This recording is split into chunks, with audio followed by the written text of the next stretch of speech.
Olá, eu sou José Luiz Oreiro, sou professor da Universidade de Brasília. Estou aqui coordenando um grupo de economistas num vídeo que faz parte do segundo ato do Direito Já, Fórum pela Democracia, em vigília pela democracia brasileira. Né?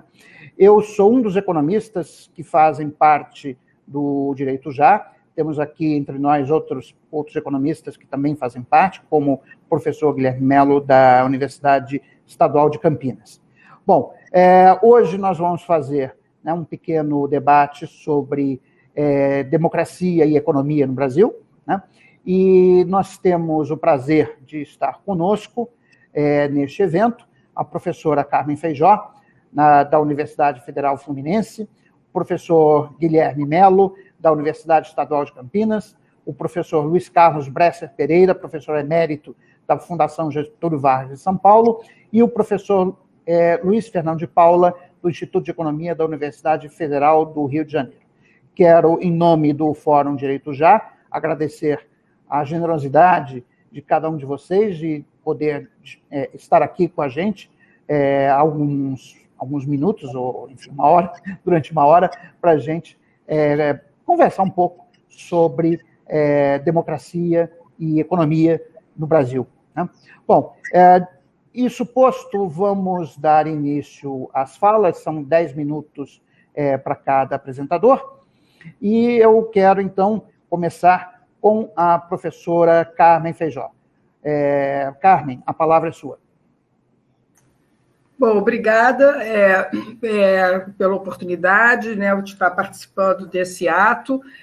A minha fala, eu vou destacar a questão do mercado de trabalho, né, então eu quero começar falando um pouco dos resultados mais imediatos que nós tivemos da economia e, posteriormente, fazer uma proposta sempre com foco na questão do mercado de trabalho, que me parece ser uma questão crítica, né?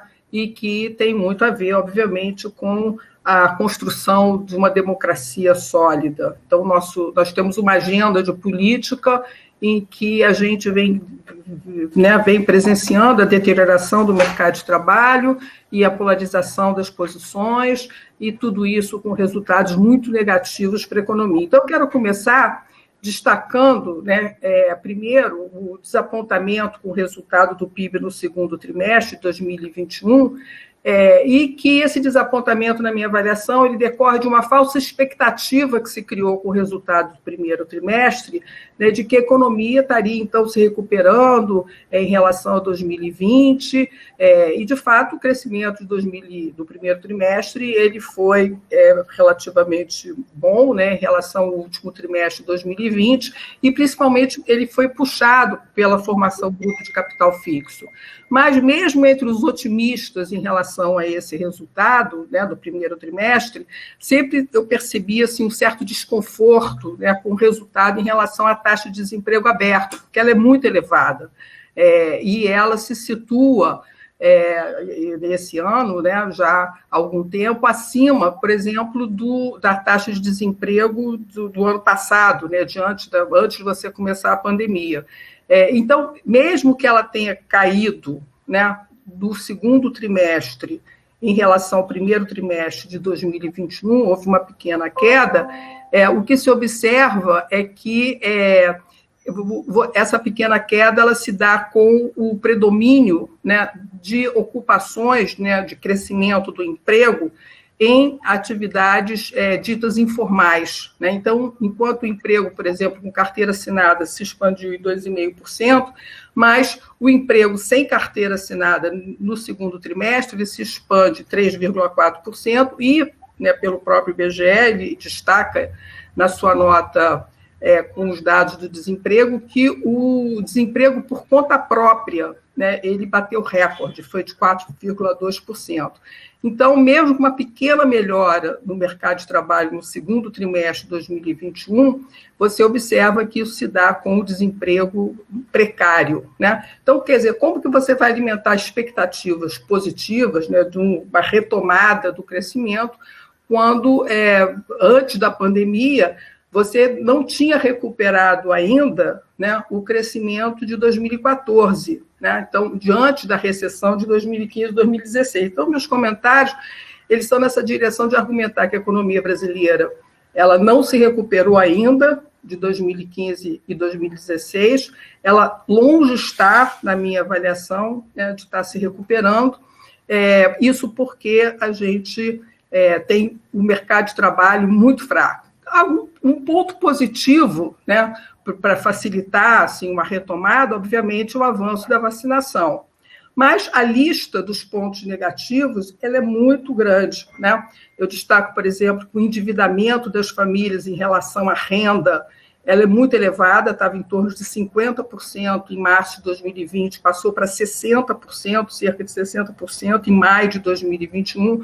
Quer dizer, não é à toa que o consumo das famílias está estagnado, né, nos 2 trimestres de 2021, a inflação está em alta, né, isso corrói o poder aquisitivo do salário. Então, apesar da pequena queda da taxa de desemprego no segundo trimestre de 2021, o salário médio real, habitualmente recebido por todos os trabalhos, recuou 3%.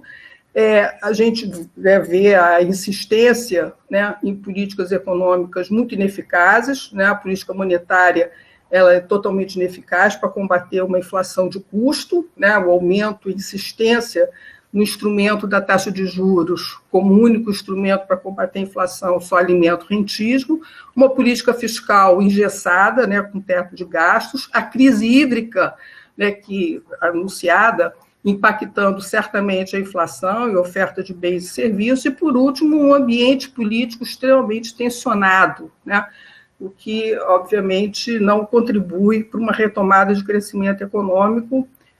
Então, são pontos muito negativos. Então, a partir desse quadro imediato, eu vejo que você deveria, quer dizer, o debate deveria avançar, né, nos grandes desafios que a gente tem para uma retomada do crescimento da economia. E eu acho que isso passa por uma revisão completa, né, o que eu chamo de uma nova convenção de política econômica bem distinta de uma agenda liberal que vem sendo perseguida desde 2016, que não só não recuperou o nosso crescimento, a gente perdeu a capacidade, né, de crescer, como tem deteriorado de forma dramática o nosso mercado de trabalho.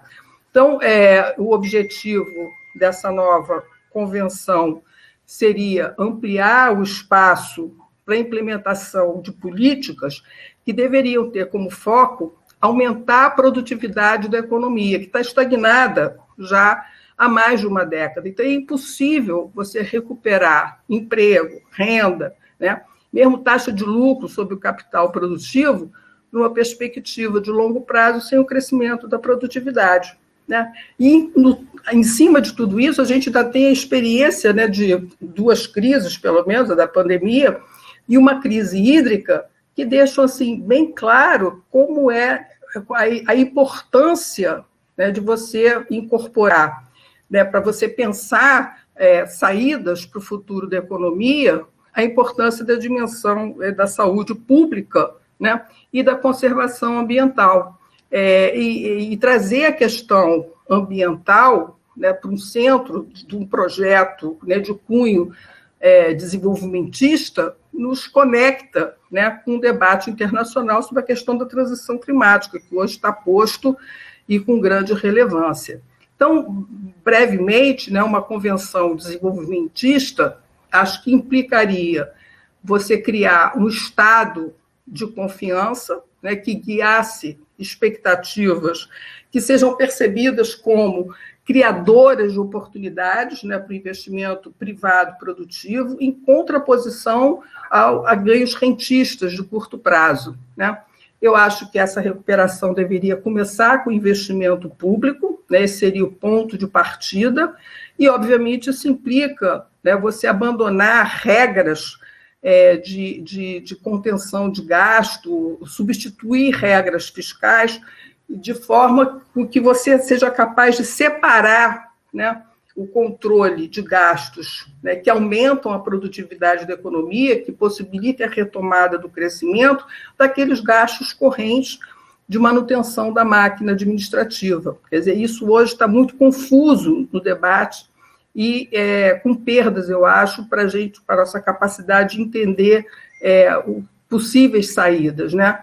Obviamente, uma retomada do investimento privado, né, poderia vir no bojo dessa retomada do investimento público, e aí o foco deveria ser na questão de você gradualmente promover uma mudança na estrutura produtiva, buscando uma reindustrialização. Quer dizer, a indústria de transformação, ela hoje é pouco mais de 10% do nosso valor agregado, a gente tem uma especialização, né, grande na nossa pauta de exportação, praticamente de bens primários, e isso coloca um problema que é uma restrição externa a uma retomada do crescimento, né? Então, uma meta, né, de reindustrialização, por exemplo, ela visaria também relaxar essa restrição externa. Então, um projeto de reindustrialização, eu acho que pressupõe, né, uma política macroeconômica que seja compatível com uma política industrial, né, com foco em aumentar a produtividade e recuperar o mercado de trabalho, uma expansão, né, sustentada de empregos de qualidade. E o sucesso dessa convenção, ela deveria ser medido pelo sucesso na geração de emprego, obviamente mantendo a estabilidade de preço. Quer dizer, assim como a estabilidade de preço é um valor, o mercado de trabalho, né, a capacidade de gerar bons empregos também deve ser um valor, né? E essa nova convenção, então, ela pressupõe que haja também um consenso político em torno dessa proposta, né? E com isso eu também não vejo como você não restabelecer instituições de planejamento econômico, né, que visem não só no desenvolvimento nacional, mas também que olhe para as nossas desigualdades regionais, né? Isso funcionando de forma coordenada com as políticas tradicionais macroeconômicas. Então, acho que seria uma contribuição para fortalecer a nossa democracia, uma nova visão de política econômica que recupere a nossa capacidade de crescer com geração de empregos de qualidade. Então, acho que é isso. Fico por aqui. Obrigada. Muito obrigado, professora Carmen. E agora vou passar a palavra para o professor Guilherme Melo, do Instituto de Economia da Universidade Estadual de Campinas. Professor Guilherme, a palavra é sua. Obrigado, professor Loureiro. Obrigado a todos e todas que estão nos assistindo e que estão aqui participando. A professora Carmen, o professor Luiz Fernando, o professor Bresser, que para mim é uma honra estar aqui com todos vocês. Eu me alinho praticamente completamente com a avaliação que a professora Carmen fez antes de mim. Por exemplo, a situação econômica atual do Brasil é bastante preocupante, e não só no curto prazo. É evidente que no curto prazo nós temos problemas agudos a resolver. Chama atenção o aumento da pobreza, o aumento da desigualdade, a volta da fome, o tamanho do desemprego, a inflação, as crises estruturais, como, por exemplo, a crise energética, né? São todos problemas que nos afligem hoje, e que, com certeza, precisariam de ações diretas do governo para lidar com eles. Mas também me preocupa o fato de que, desde 2015, a economia brasileira simplesmente entrou num cenário de depressão. O que eu estou chamando aqui de depressão é, inicialmente, uma estagnação e depois, inicialmente, uma crise, né, uma recessão, e depois uma estagnação, né? E se você observar a trajetória da economia brasileira, mesmo na pandemia, você vai ter, em 2020, uma queda bastante acentuada do PIB, que só foi minorada graças ao auxílio emergencial e outras medidas de apoio do Estado à atividade econômica, e em 2021 você vai basicamente retomar o que você perdeu em 2020, caminhando novamente em 2022 para a mesma trajetória medíocre de semi-estagnação que você encontrava em 2017, em 2018, em 2019. E veja que interessante, é a primeira vez na história do Brasil que o país enfrenta graves crises, graves recessões, e não se recupera rapidamente. Ele entra em recessão, sai da recessão e depois não cresce mais. É a primeira vez que isso acontece, nas outras recessões não foi assim. Isso denota, a meu ver, assim como a professora Carmen disse, o fracasso de uma agenda econômica. Uma agenda econômica que em 2015 começou com a ideia de ajuste de curto prazo, havia um desequilíbrio, então vamos fazer um ajuste aqui recessivo de curto prazo para logo em seguida retomarmos o crescimento e o projeto de desenvolvimento. Esse ajuste fracassou por vários motivos econômicos, políticos, etc. Depois de fracassado, o momento seguinte não foi de reversão, foi de transformar o que seria um ajuste de curto prazo num ajuste de longo prazo, né? Num ajuste permanente, o que alguns chamam de austeridade permanente. E isso se consolidou na regra fiscal chamada regra do teto de gastos, que está na Constituição, uma coisa quase que única no mundo, colocar uma regra fiscal na Constituição, e pode durar por até 20 anos. Então, a partir desse momento, você entrou num regime de austeridade permanente, apostando no que é conhecido na literatura como uma contração fiscal expansionista. Se você reduzisse o tamanho do Estado, reduzisse o gasto público, ao longo do tempo você ia recuperar o crescimento através do investimento privado e do investimento estrangeiro. Essa estratégia de contração fiscal expansionista, do que é conhecido também na literatura como trickle-down economics, a economia do gotejamento, deixar os ricos cada vez mais ricos, para que isso goteje, para que isso transborde para o restante da sociedade, fracassou já no governo anterior, mas foi aprofundada no governo atual. Né? E já vinha dando sinais de fracasso já no primeiro ano do governo, quando todo mundo apostava em um crescimento maior, uma retomada do crescimento, do investimento. Isso não aconteceu em 2019. Veio a pandemia, obviamente o cenário se altera, o governo pressionado, não por vontade própria, mas por pressão da oposição, pressão popular, entra com medidas de suporte econômico. Isso permite com que a queda da economia seja, claro, significativa, mas não tão grande quanto poderia ser. Curiosamente, a situação fiscal ao final do ano não se deteriora como se esperava inicialmente, em grande medida, graças aos gastos do governo. Isso já está comprovado, que os gastos do governo seguraram a atividade econômica, ou seja, conseguiram manter minimamente a atividade econômica, e com isso evitar uma deterioração não só do PIB, mas da relação dívida-PIB. E agora, em 2021, a gente tem uma recuperação que vai ser restringida, seja pela inflação, seja pelo endividamento das famílias, seja pela crise energética, seja pela crise política que a gente está vivendo. E em 2022 a gente vai voltar para a trajetória de crescimento medíocre anterior. Então, concordando com a professora Carmen, nós precisamos de um novo modelo de desenvolvimento.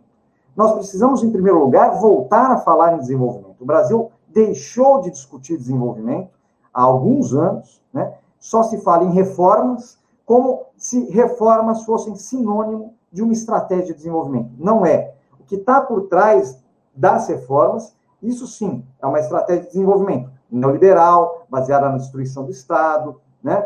Essa estratégia fracassou. Então, nós temos que voltar a discutir abertamente desenvolvimento e pensar quais são as reformas que nós temos que fazer para suportar, para dar suporte a uma nova estratégia de desenvolvimento.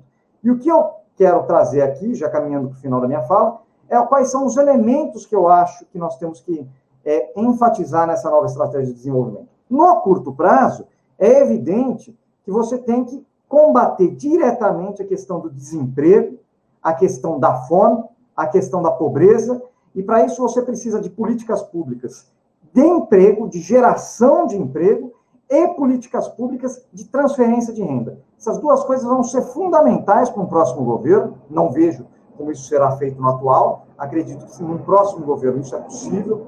Uma política coordenada de geração de emprego e distribuição de renda, combate à miséria, combate à fome. Isso é fundamental para até garantir o substrato social para dar suporte a uma nova estratégia de desenvolvimento. E essa nova estratégia de desenvolvimento, ela tem que ser baseada na ideia de missões. Quais são as missões da nação brasileira para se projetar para o futuro? Então, por exemplo, entre algumas missões, nós podemos colocar aí sim a eliminação da fome, a eliminação da miséria, mas também a melhoria e ampliação da educação, do saneamento, da saúde. Essas missões vão organizar as políticas públicas setoriais, né? Nós temos que usar as empresas públicas, os bancos públicos, os órgãos semi-autônomos do Estado, para coordenar juntamente ao setor privado. Não há nenhuma negativa à participação privada, o setor privado é fundamental nisso aí, juntamente ao setor privado, um projeto de desenvolvimento para atender às nossas demandas sociais e às nossas demandas ambientais.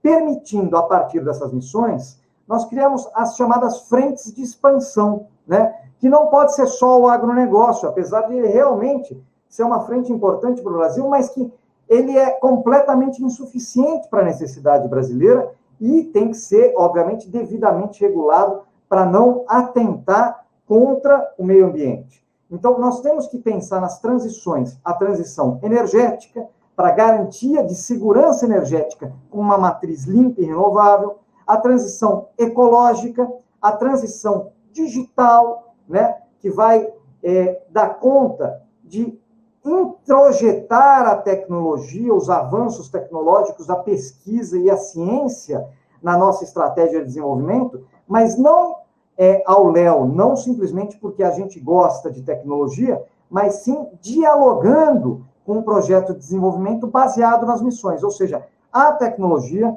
vai servir para o país completar e alcançar as suas missões sociais e ambientais. Obviamente, para isso, você precisa de uma coordenação do Estado. Então, nós temos que, sim, pensar em uma reforma do Estado brasileiro para que ele seja capaz de completar essas missões. E só para finalizar, eu acho que essa nova estratégia de desenvolvimento ela tem que ter uma característica muito clara. Como ela é baseada em missões sociais e missões ambientais, essas missões derivam de demandas sociais e ambientais que se dão nos territórios. Portanto, essa nova estratégia, ela tem como base ouvir a população, ir para os territórios. Ela não é uma coisa feita a partir de um planejador onisciente, mas sim das demandas. Então, ela é profundamente democrática e precisa ser profundamente democrática e espalhada nas federações, nos territórios, para ter apoio político e social para a sua preservação, porque senão ela vai ser uma estratégia fadada a enfrentar enormes obstáculos políticos e sociais. É isso, essa contribuição inicial que eu queria dar, agradeço o convite e fico à disposição para debate. Ok, professor Guilherme Mello, muito obrigado pela sua apresentação. Bom, seguindo a ordem alfabética, agora é minha vez de fazer a minha apresentação. Bom, quando a gente pensa no debate econômico do Brasil, me lembra muito aquela série da Amazon Prime, The Man in High Castle, né, que se passa numa realidade alternativa, né, por volta da década de 1960. Realidade alternativa, ou universo paralelo, tem algumas teorias científicas sobre multiverso, etc., em que a Alemanha e o Japão ganharam a Segunda Guerra Mundial. Pois muito bem, o Brasil, nos últimos anos, especialmente e principalmente com o governo Bolsonaro, parece habitar um universo paralelo em que os economistas e a equipe econômica do governo simplesmente não percebem que estão ocorrendo duas revoluções no mundo desenvolvido, uma revolução na condução da política macroeconômica e uma outra revolução que é uma revolução industrial em que cuja pauta, cujo principal vetor é a descarbonização da economia, né? Bom, vamos começar com a primeira revolução, que é a revolução na política macroeconômica, né?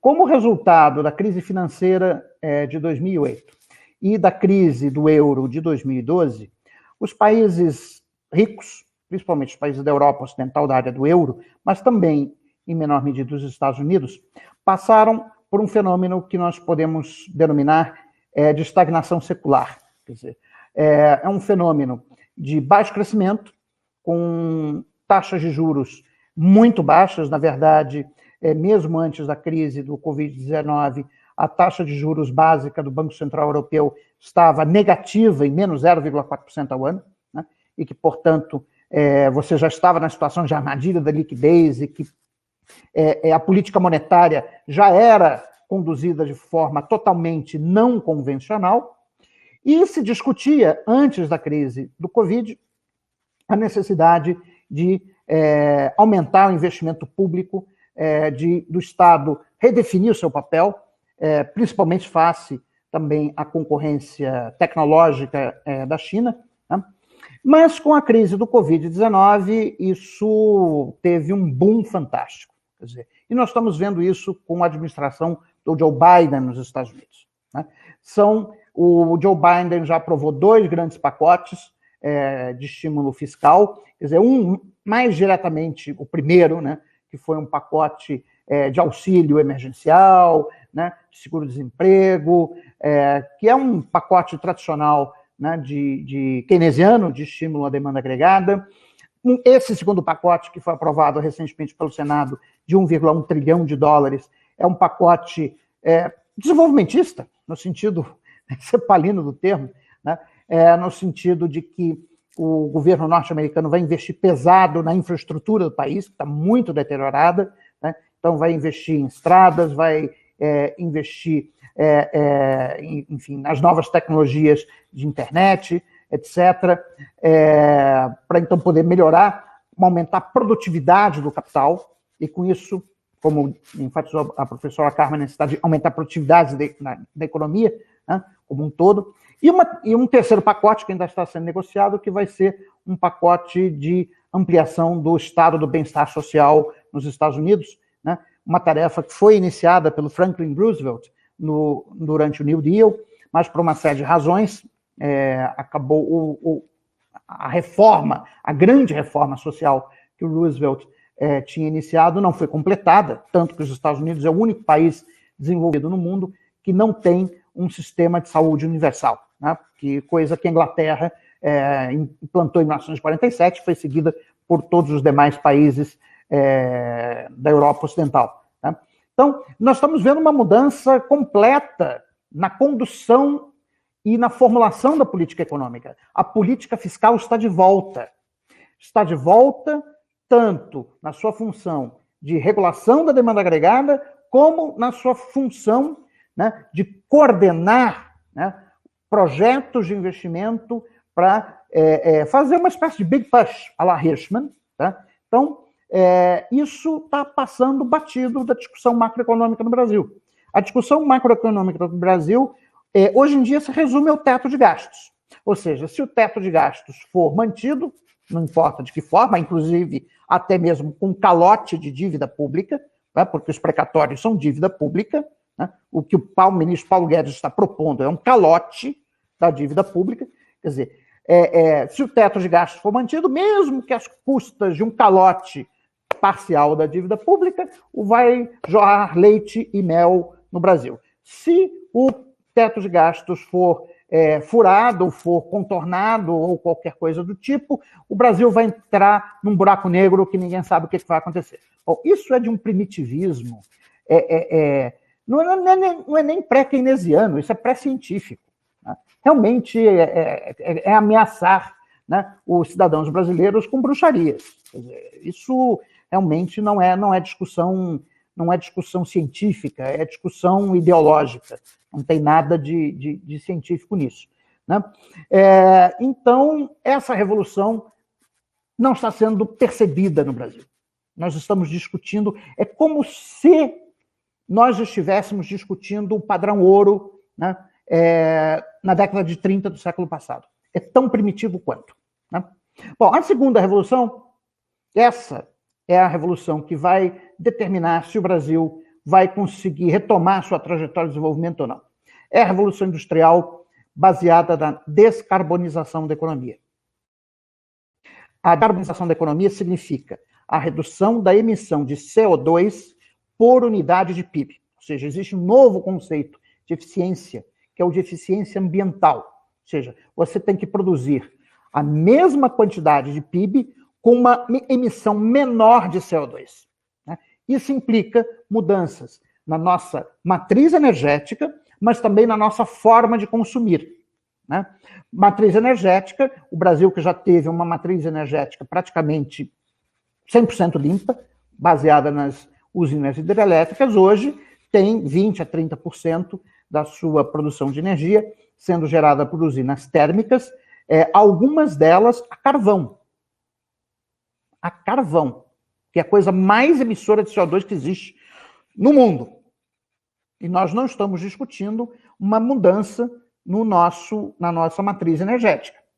E a segunda coisa é o nosso padrão de consumo. Quer dizer, a indústria automobilística na Europa vai passar por uma grande revolução. A França e a Alemanha já acordaram que a partir de 2030 não será produzido no seu território nenhum automóvel com combustão interna. Enquanto isso, a indústria brasileira não tem nenhum plano sobre como se ajustar ao novo mundo em que vai ser necessário produzir automóveis que não usem combustão interna. E o que é que o governo faz? O governo, ele não só não adota nenhum plano de descarbonização da economia, como ele ainda acentua o desmatamento da Amazônia para atender aos interesses do lumpen agronegócio. O que é o lumpen agronegócio? É o agronegócio que taca fogo na floresta amazônica para transformar primeiro em pasto, e aí, uma vez transformado em pasto, transforma em produção de soja. E aí, professor Bresser, depois eu gostaria de ver o seu comentário, que a doença holandesa e a questão ambiental se fundem. Por quê? A doença holandesa, que gera no Brasil há anos, né, essa tendência sobre a valorização da taxa de câmbio, que é a razão fundamental da desindustrialização da economia brasileira, essa doença holandesa, ela tem um DNA dela que é um DNA de falta de preservação do meio ambiente. Então, só para concluir a minha fala, se o Brasil não aderir a essa nova revolução industrial, que é a descarbonização da economia, nós vamos ficar definitivamente para trás. E aí, ao invés de falar de armadilha da renda média, daqui a 15, 20, 30 anos, nós vamos estar nos perguntando por que o Brasil deixou de ser um país de renda média e se tornou um país de renda baixa. É isso que eu tinha para dizer, e com isso eu concluo minha apresentação, e agora quero passar a palavra para o professor Luiz Carlos Bresser Pereira, o decano dos desenvolvimentistas brasileiros. Professor Bresser, a palavra é sua.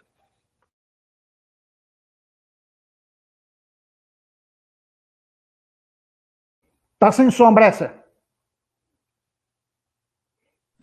É um prazer estar aqui discutindo com amigos o problema da democracia e da economia brasileira.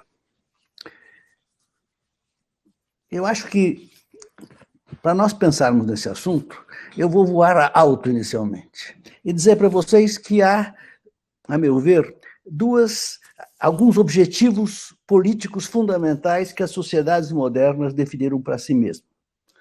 A meu ver, os objetivos políticos são, a segurança. A segunda é a liberdade individual. A terceira é o desenvolvimento econômico. A quarta é a justiça social. E a quinta é a proteção do ambiente. E para cada uma das últimas quatro objetivos, há uma ideologia.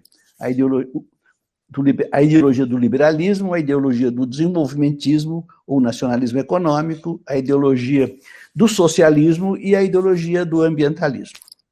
Mas há mais dois objetivos que eu chamo de objetivos meio. Quais são os objetivos meios? São, a democracia. Né? É através da democracia, quer dizer, de um Estado democrático, que nós podemos alcançar os outros objetivos, especialmente os da liberdade e o da justiça social. E há um segundo objetivo meio. O segundo objetivo é a autonomia nacional. Por quê? Porque sem autonomia nacional, você não consegue desenvolver, garantir os outros objetivos. Você não consegue objetar a segurança, você não consegue alcançar, quer dizer, o desenvolvimento econômico. Então, e você não consegue proteger o ambiente. Então, dentro desse quadro, quer dizer, então nós precisamos, quer dizer, democracia é uma coisa fundamental, nós precisamos discutir um pouco melhor o problema da autonomia nacional e o problema do desenvolvimento. Quer dizer, nesse quadro, eu acho que é importante a gente observar que houve uma mudança fundamental, que o Zé Luiz fez referência. A mudança fundamental foi que a ideologia dominante, nos últimos 40 anos, lá no Norte, foi o neoliberalismo. E esse neoliberalismo fracassou solenemente. Quer dizer, fracassou fundamentalmente nos Estados Unidos, na Europa e principalmente na América Latina. Quer dizer, os únicos países que realmente se desenvolveram foram os países do leste da Ásia, e porque eles mantiveram, não é, a sua autonomia nacional e mantiveram uma política não neoliberal, mas desenvolvimentista. Porque, a meu ver,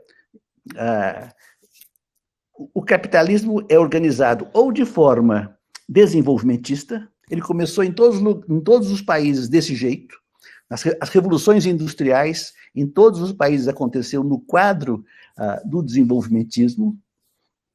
O desenvolvimentismo, no caso da Inglaterra, da França, foi o mercantilismo, e não é, o outro é o liberalismo econômico, que é, não é, uma estratégia de menor capacidade econômica. Muito claramente, produz sistematicamente, a longo prazo, menores resultados. O neoliberalismo tornou-se dominante em 1980, quando houve a virada neoliberal, e não é, entrou em crise profunda nos últimos anos, desde a crise de 2008, quer dizer, e hoje, não é, eu considero que o neoliberalismo lá no Norte está morto. Não o conservadorismo, mas o neoliberalismo está morto. Quer dizer, e o governo Biden, mas não só o governo Biden, né, mostram claramente isto. Quer dizer, o Estado está de volta. É necessário que o Estado intervenha moderadamente na economia. Né? Isso os países ricos estão entendendo. Então, enquanto que o Brasil, não. O Brasil embarcou, né, no neoliberalismo em 1990, 10 anos depois dos países ricos. Mas, até agora, né, continua absolutamente neoliberal. Continua neoliberal por parte do seu governo e continua neoliberal por parte de suas elites econômicas. Né? E uma das manifestações deste neoliberalismo é o teto de gastos que todos aqui examinaram. Mas não é só isso. Né? É realmente uma política econômica incapaz de promover o desenvolvimento econômico do Brasil. E qual é a política que é necessária para o Brasil se desenvolver? A meu ver, o fundamental é que haja, não é, mais investimentos. Quer dizer, se há uma regra, uma lei econômica fundamental e amplamente demonstrada por todas as pesquisas, é que quanto mais um país investe em relação ao seu PIB, mais ele cresce. Então, depois, claro, que incorporando o progresso técnico. Então, é importante também que esse capital seja investido em setores modernos, usando a melhor tecnologia. Né? Então, a educação, etc., e a tecnologia tornam-se fundamentais. Mas o essencial é você aumentar a taxa de investimento, que é uma coisa que você pode fazer relativamente no curto prazo. Mudanças na educação, por exemplo, são mudanças fundamentais, mas demoram muito tempo para ocorrerem. Quando a gente pensa no que aconteceu no Brasil, o Brasil está quase estagnado desde 1980. Quer dizer, em 1990 se tornou neoliberal e continuou semi-estagnado, crescendo muito menos do que os países ricos e muitíssimo menos do que os países em desenvolvimento, especialmente os do leste da Ásia. Então, como fazer para aumentar o investimento? A gente verifica, por outro lado, que esse investimento é público e privado. E que um problema gravíssimo que aconteceu no Brasil foi que o investimento público caiu radicalmente. A poupança pública caiu e o investimento público caiu. Isso é necessário enfrentar esse problema. E o outro é que o investimento privado, na indústria especialmente, caiu também e muito. Por quê? Porque não houve oportunidades de investimento lucrativo satisfatórias para o setor industrial. Por que não houve oportunidades lucrativas? Por falta de demanda? Em alguns momentos foi por falta de demanda, mas nem sempre. Muitas vezes havia demanda interna, havia demanda externa, e, no entanto, o Brasil continuava investindo pouco e não se desenvolvendo. Por quê? Porque é preciso que a taxa de câmbio seja competitiva no longo prazo. E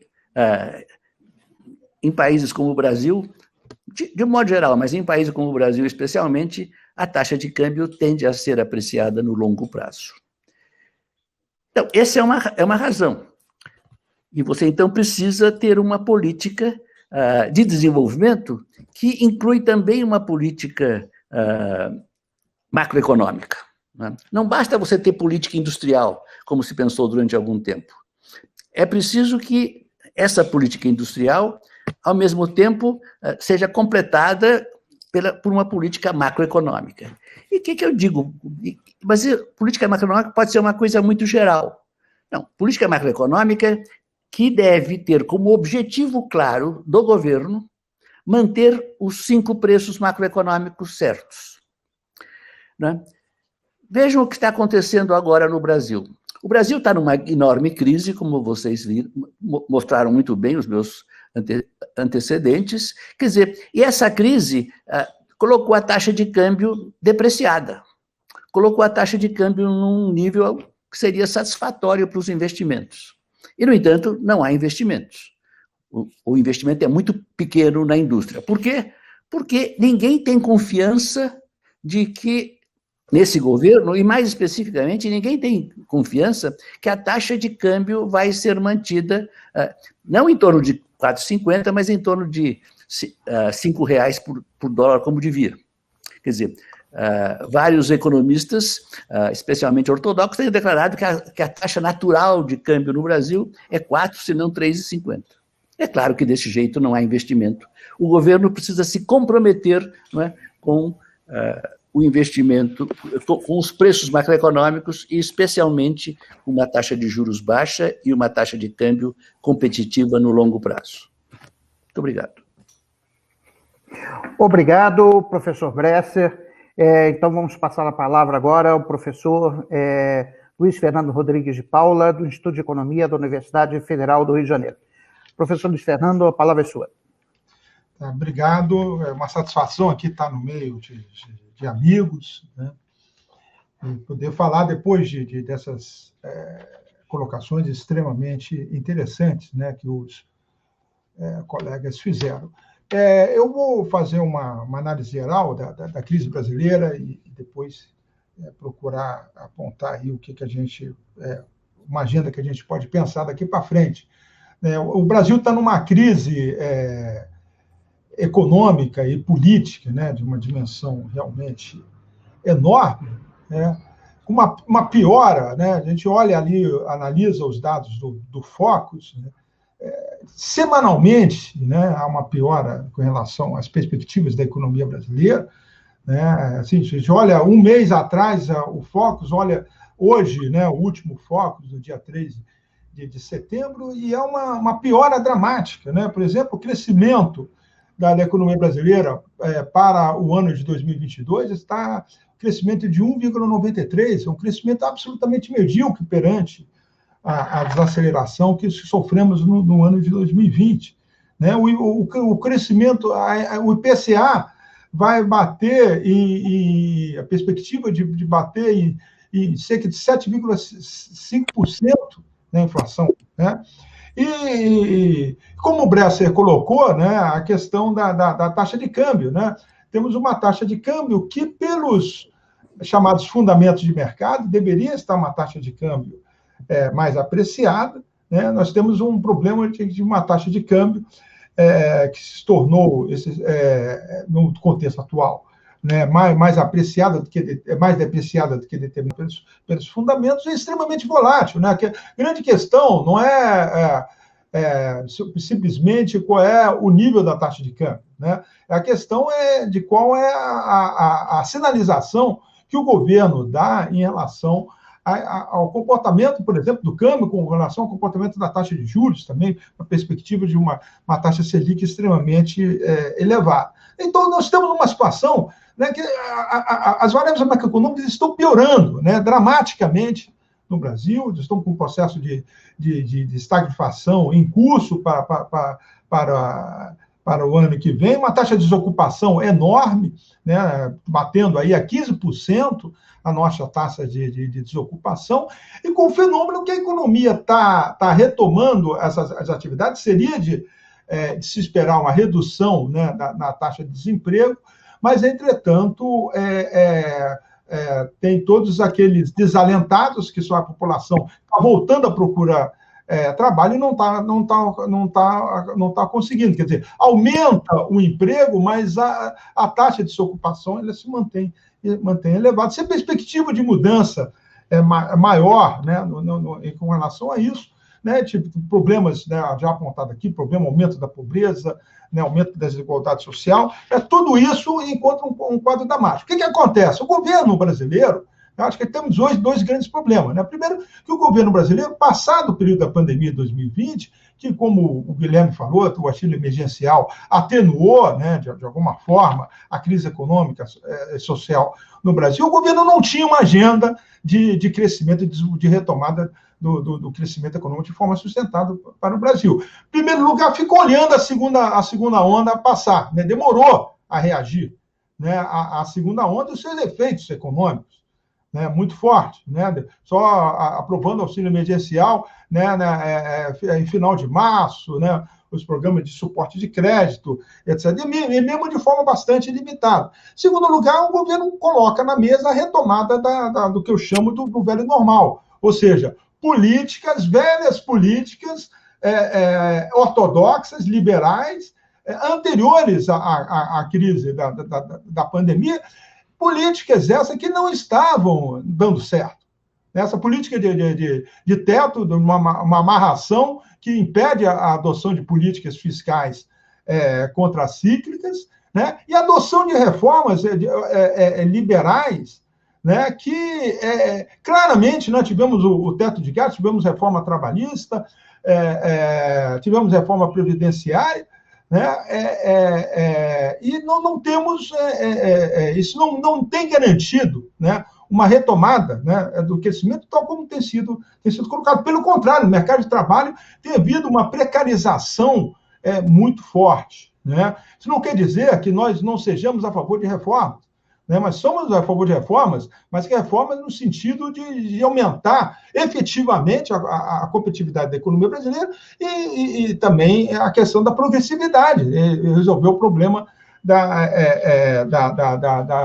social no Brasil. A reforma mais importante de todas é a reforma tributária.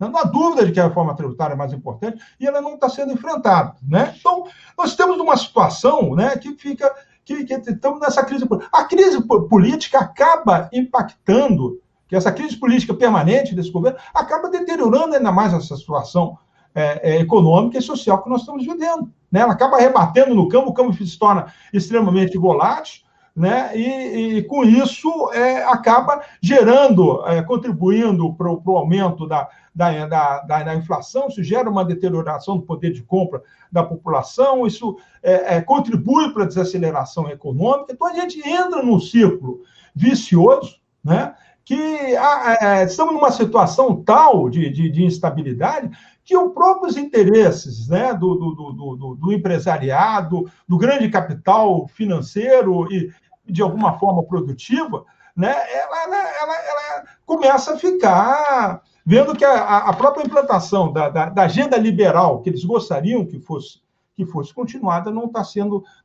viabilizada, né? Então, nós estamos numa situação realmente bastante dramática, né? De crise econômica e de crise política. O que se pode fazer no contexto? Tem que pensar para além desse governo, porque com esse governo a gente sabe que é só estouro de boiada. No Brasil virou um pária internacional. Investimento externo não vem para o Brasil. Né? A questão ambiental é uma questão dramática, né? que a gente está vivendo no Brasil e com repercussão enorme a nível internacional. Né? Então, tem que pensar para além desse governo. Né? O que poderia ser feito? Né? O que eu acho que um certo consenso, né? Aqui na fala dos colegas, primeiro que a gente precisa superar, né? Essa agenda ortodoxa liberal. Essa agenda ortodoxa liberal que, incrivelmente, continua sendo comprada pela mídia, pelos nossos políticos, né? É uma agenda que tem se revelado altamente fracassada. Né? O Mário Henrique Simas dizia, com relação à questão do plano do congelamento de preços, na época o Brasil vivia na alta inflação, que é o que ele chamava de argumento da contra-indução. Você introduzir uma política fracassada, né? Várias vezes, ela acaba gerando em algum momento ela vai dar certo. É o mesmo que está sendo feito com relação à questão das reformas. Bom, para terminar, eu acho que temos que avançar, né? Eu acho que no New Deal, né, social, né? Abrir a questão dos investimentos públicos é fundamental, abrir espaço, acabar com essa retórica de uma ortodoxia liberal, né? Abrir, fazer um New Deal social e um New Deal ambiental. O Brasil tem um capital, né, que é a Amazônia, que pode atrair, né, inclusive ajudas financeiras internacionais, mobilizar o país, né, no sentido de enfrentar. E, claro, né, dentro de uma nova política, como o Bresser sinalizou, uma política macroeconômica que esteja bem coordenada com a política industrial, como a Carmen Feijó colocou, né? E aí pensar efetivamente, né, numa política desenvolvimentista para o Brasil, que está faltando já há alguns anos. Tá? Muito obrigado. Bom, muito obrigado, professor Luiz Fernando de Paula. Então, vamos fazer agora uma segunda rodada de considerações finais, tá, de 2 minutos para cada participante. Tá? Vamos manter a ordem, né, da rodada anterior. Então, vamos começar com a professora Carmen Feijó. Professora Carmen Feijó, 2 minutos para suas considerações finais. Bom, obrigada. Bom, concordo, né, com tudo que foi falado pelos meus colegas. Fico contente de estar comungando, né, com essas ideias. Os meus comentários, eu vou então pegar a questão da estagnação, né, da economia brasileira nos últimos 40 anos, né, que isso confirma o fracasso dessa agenda neoliberal, que já foi confirmada, né, grande parte do mundo, mas que aqui a gente continua insistindo.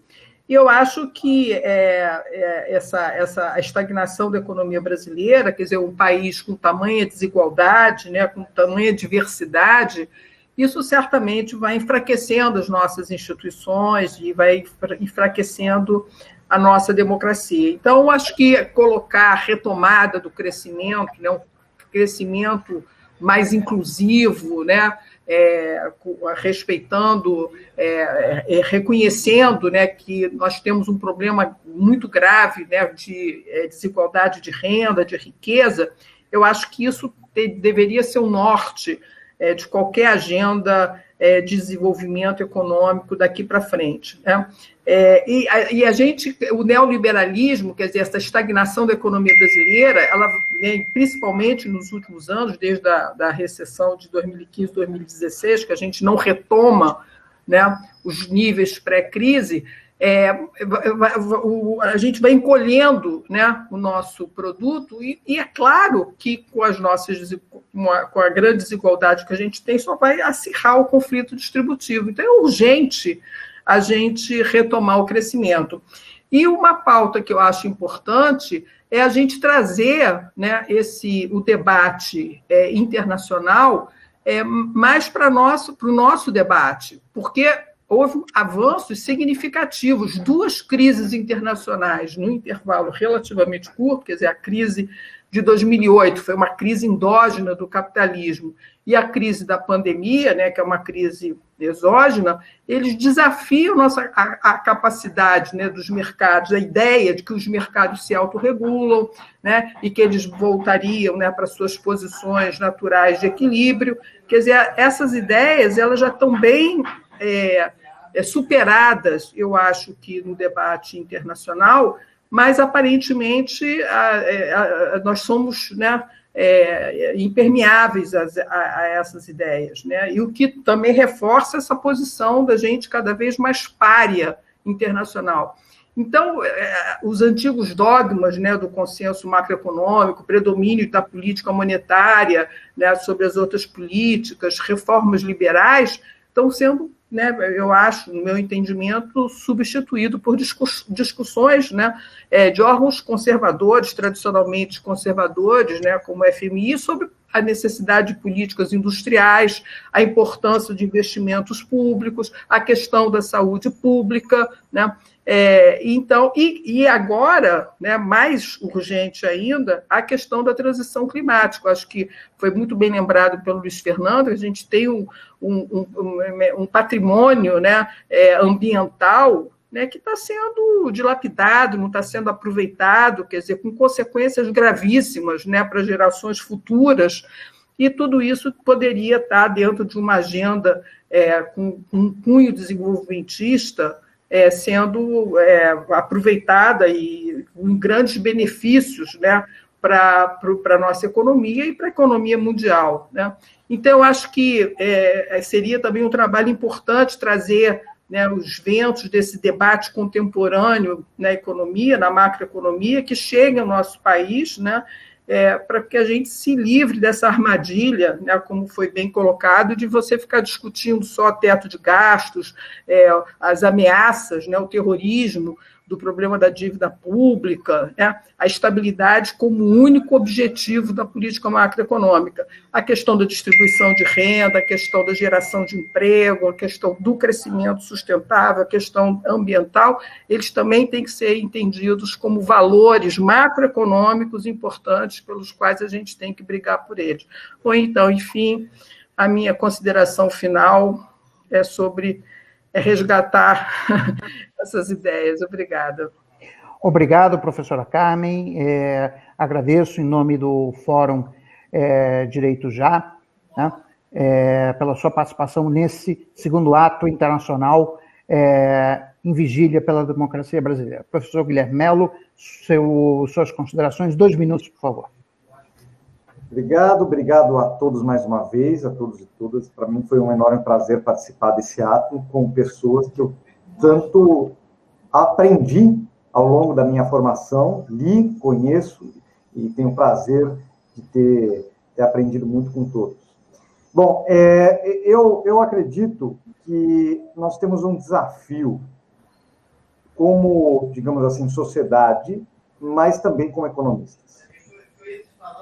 O primeiro desafio evidente como sociedade é a preservação de um regime, de um Estado democrático de direito. Esse é um enorme desafio.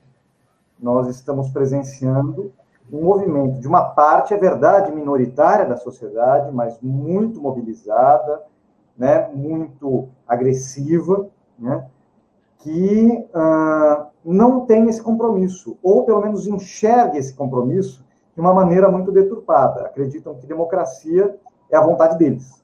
A minha vontade é a vontade do povo, porque eu sou o povo, então eu quero isso, e o resto que discorda, que ame ou deixe, né? Vai embora, morra, faça o que quiser.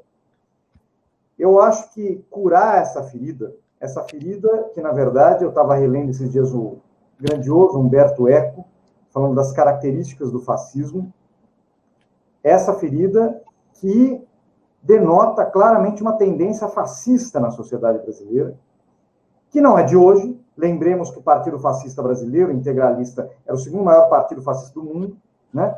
Mas que ganhou uma força e uma mobilização muito grande. Então, nós temos um primeiro compromisso com a democracia, com o Estado de Direito, com os direitos individuais, com os direitos coletivos e sociais. Esse é um compromisso que nós temos que assumir. Mas, como economistas, eu acho que nós temos um segundo desafio, né? Que é construir, inclusive com nossos colegas, que não são desenvolvimentistas, que não se identificam com nenhuma corrente dita heterodoxa e que, historicamente, tem uma ligação com o campo mais ortodoxo ou mais liberal, mas que hoje, dada essa mudança nos ares internacionais, dada as evidências do fracasso da austeridade no Brasil, dada a gravidade do cenário econômico-social, começam a entender a necessidade de nós rediscutirmos alguns temas que antes eram tabu. E um dos principais temas são as tais das regras fiscais, que nós estamos empilhando umas sobre as outras, não cumprindo nenhuma, e elas só servem como bloqueio ao Estado, à ação do Estado, e não como bloqueio às corporações e aos gastos de péssima qualidade que, às vezes, passam batido dentro do orçamento. Então, eu acredito, sinceramente, que nós temos que construir consensos. A realidade do próximo governo vai ser muito difícil, seja no âmbito econômico, social, político, né? Vai ser muito difícil.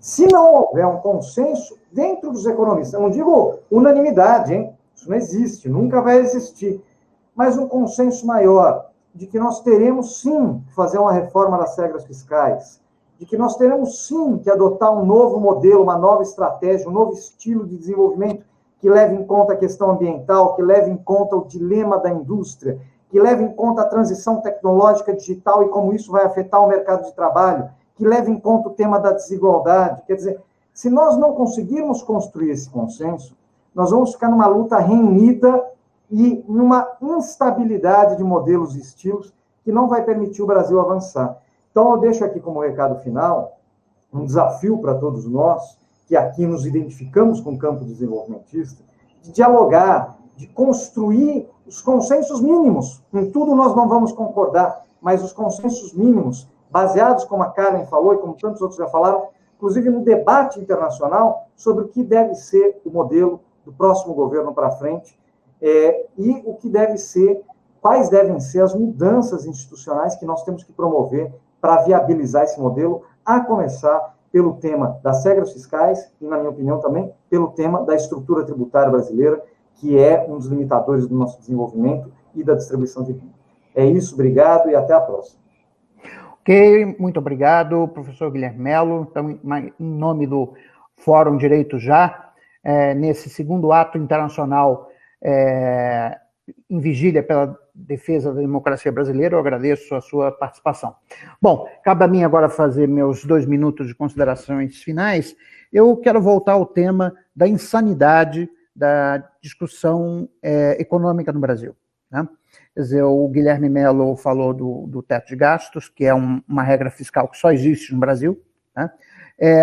E em nome de uma regra fiscal tosca, que só existe no Brasil, o ministro da Economia está propondo calote em parte da dívida pública, porque o precatório é dívida pública. Ou seja, é insano você, querendo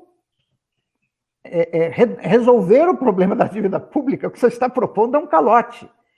Quando se começa com um calote, eu vou fazer só esse calotezinho aqui, você não sabe onde vai terminar, tá? Então, isso só vai aumentar a percepção de risco dos agentes econômicos, o que vai levar a um aumento do custo de carregamento da dívida, o que vai simplesmente agravar o problema fiscal brasileiro e vai resolver. É absolutamente insano isso. Outra insanidade, a reforma tributária, né, que foi encaminhada pelo Ministério da Economia, né, que até inicialmente tinha algumas coisas positivas, né, de aumentar a progressividade e tal, é uma reforma, do jeito que ela está discutida hoje no Congresso, foi encaminhada pelo relator, ela é uma reforma que reduz o imposto sobre os mais ricos e ainda gera uma perda de arrecadação em 2 anos da ordem de 50 bilhões de reais. Então, assim, as mesmas pessoas que dizem que o dinheiro acabou são os que estão encaminhando uma reforma tributária para reduzir a arrecadação de imposto de renda pelo governo federal. É absolutamente insano. E essa insanidade na matéria econômica se reflete também na insanidade política. Nós vimos nas manifestações do dia 7 de setembro, muitos brasileiros, graças a Deus a minoria, mas mesmo assim muitos brasileiros e brasileiras pedindo intervenção militar com volta do AI-5. As pessoas não fazem a menor ideia do que é uma ditadura. Entendeu? Numa ditadura, eles não poderiam estar fazendo aquele protesto. Aquele protesto que eles fizeram no dia 7 só foi possível porque o Brasil vive um Estado democrático de direito. Né? Então, isso tem que ser deixado bastante claro. O Brasil está numa espécie de transe hipnótico, né? Que a sociedade brasileira parece que perdeu o juízo. Ficamos loucos. Estamos discutindo... nós não estamos discutindo os problemas econômicos que são emergenciais, estamos às vésperas de uma crise energética de grandes proporções, que a gente não sabe muito bem qual vai ser o reflexo disso na economia e na sociedade brasileira, pode ser muito ruim, e estamos discutindo AI-5.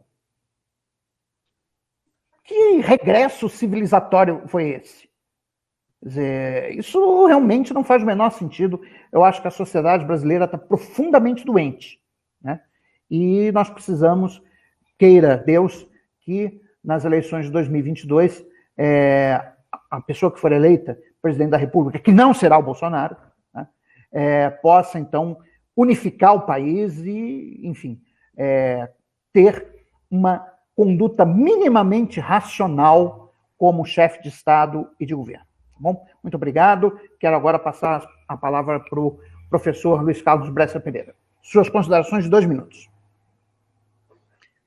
Então, foi ótimo participar desta conversa com meus queridos amigos economistas.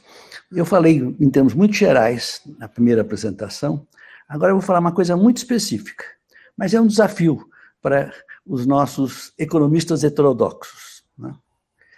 É o seguinte, há 2 causas da apreciação de longo prazo de uma taxa de câmbio, que inviabiliza a industrialização do país. Uma é a política de tentar crescer com endividamento externo e déficit em conta corrente, e a outra é a famosa doença holandesa.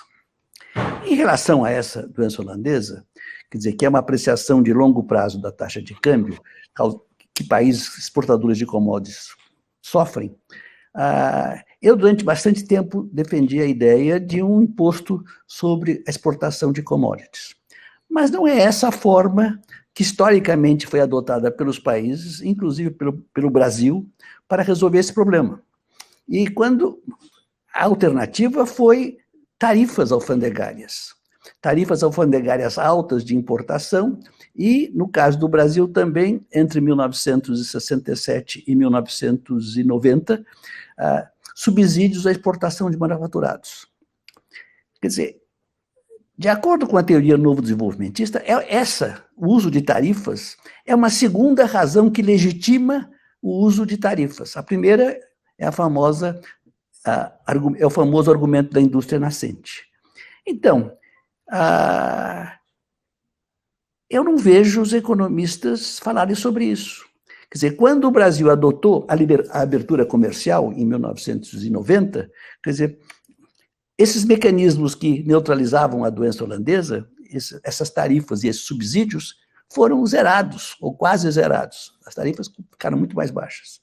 Quer dizer, então, e não vejo ninguém discutir isto, não vejo meus amigos economistas heterodoxos. Então fica um desafio a eles e a vocês, que são os mais próximos que eu tenho agora para falar. Um grande abraço para todos. Muito obrigado. Ok, professor Bresser, muito obrigado pela sua contribuição. O senhor tem uma grande experiência, né? Uma memória viva, né? da democracia brasileira, né, depois do governo Sarney, né, foi ministro da Fazenda durante o governo Sarney, ministro da Administração e Reforma do Estado e ministro da Ciência e Tecnologia sobre o governo Fernando Henrique Cardoso, né, a sua participação na vida pública brasileira como economista, como político, é da mais alta relevância, e a sua participação neste segundo ato internacional em vigília pela democracia brasileira é de importância fundamental. Então, em nome do Fórum, eu quero agradecer a sua presença. Bom, para concluir, então, agora o professor Luiz Fernando Rodrigues de Paula, suas considerações finais de 2 minutos. Luiz Fernando, a palavra é sua. Tá, obrigado, foi um prazer aqui estar com vocês, né, poder contribuir, né, para essa conversa.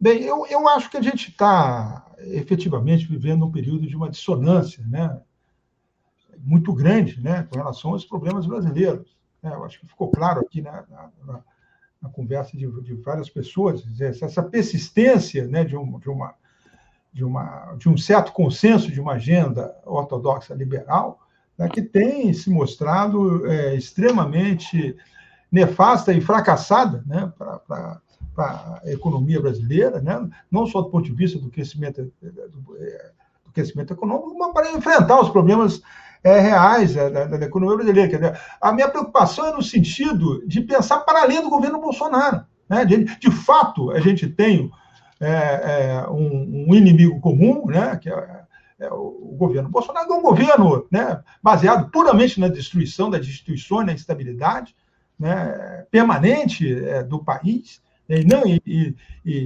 abrindo mão de tentativas, qualquer tentativa de enfrentar os problemas dramáticos que a gente está vivendo, né, da pandemia, os problemas sociais, a economia, né, totalmente desequilibrada, né, instável, né. Então, mas, para além disso, nós temos um problema, né, de que é essa tentativa de procurar sempre, né, manter essa primazia de uma estratégia que realmente tem se revelado fracassada, mas que se mantém aí. Né? Então, uma questão, acho que o fundamental é uma questão, né, que o próprio Keynes, né, se defrontava, que é a questão da persuasão. Nós temos que ter uma capacidade, né, de persuasão, no sentido de procurarmos mostrar os problemas reais que a economia brasileira e a sociedade brasileira está passando, e quais são os instrumentos que a gente deve procurar enfrentar, e quais são os obstáculos para superar. Não é assim, não é algo fácil, né? Os desafios que a gente tem pela frente, de reconstrução. Estamos falando de reconstrução de um país. Esse país foi destruído, tem sido destruído sistematicamente,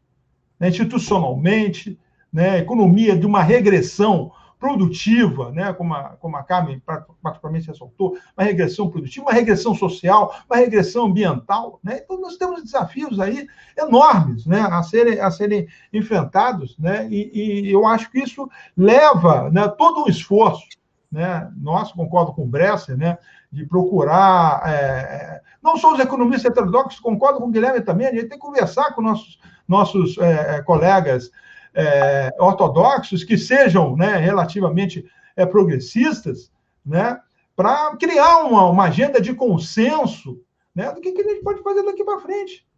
Né, que evidentemente não passa pela questão do teto, né, que tem sido uma questão central, né, mas para além do teto, né, o que a gente, a partir de pensamento de outro tipo de regras fiscais, o que a gente pode fazer daqui para frente?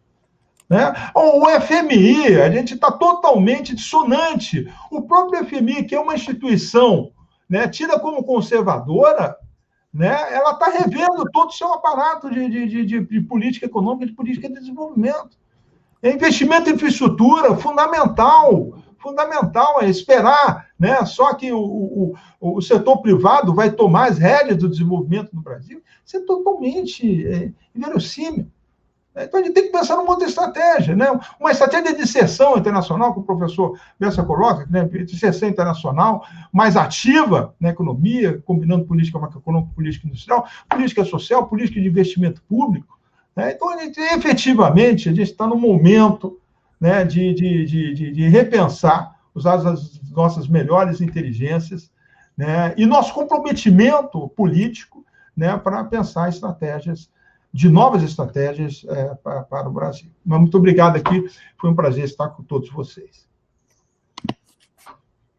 Bom, então estamos encerrando, né, esta participação dos economistas, né, no segundo ato internacional do Direito Já, Fórum pela Democracia em Vigília pela Democracia Brasileira.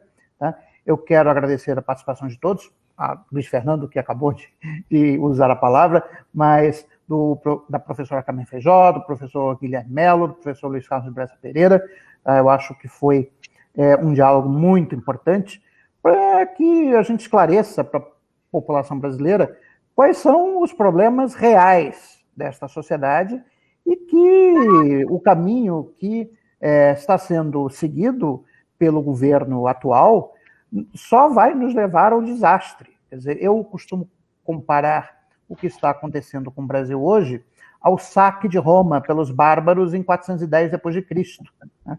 Do bárbaro Alarico. Ali, inclusive, nas vezes que eu fui nas comissões, né, no Senado e na Câmara dos Deputados, eu tenho... O último slide é sempre...